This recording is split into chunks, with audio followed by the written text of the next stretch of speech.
du ma ko wax xam ngeen ko dama ne ñett yi gën a puissant la du ñu bind mukk lu baax ci man lu bon rek la ñuy bind ci man waaye dañoo waroon a màndu ci man kay bañ a bind ci man lu baax bañ a bind ci man lu bon loolu mooy ak jub éthique ak déontologie dañ koo war a respecter li ma def man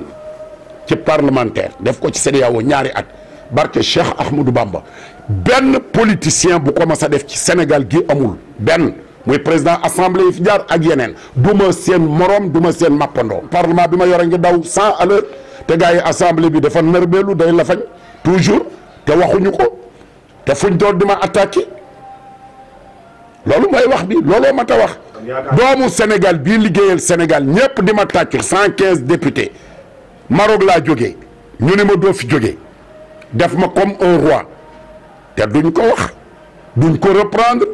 ay télé dem nañ fa Seneweb dem na fa ñooñu jëluñu te gis daal léegi ñu naan doomu Cissé Lo nangam loolu la ñu waroon a wax doomu Cissé Lo Moustapha Mbacké du dara mi ngi fi sama tool kooku ñu wax ni papaam kay mooy leader en Afrique ci CEDEAO loolu la ñu waroon di wax te duñ ko wax kon nañ ma ba xam nañu li may wax xam ngeen ko am na ñetti sites yoo xam ne bu ngeen leen interroger bi mu ci doon na la wax diggante Dakaractu Seneweb Senego ñett ñooñu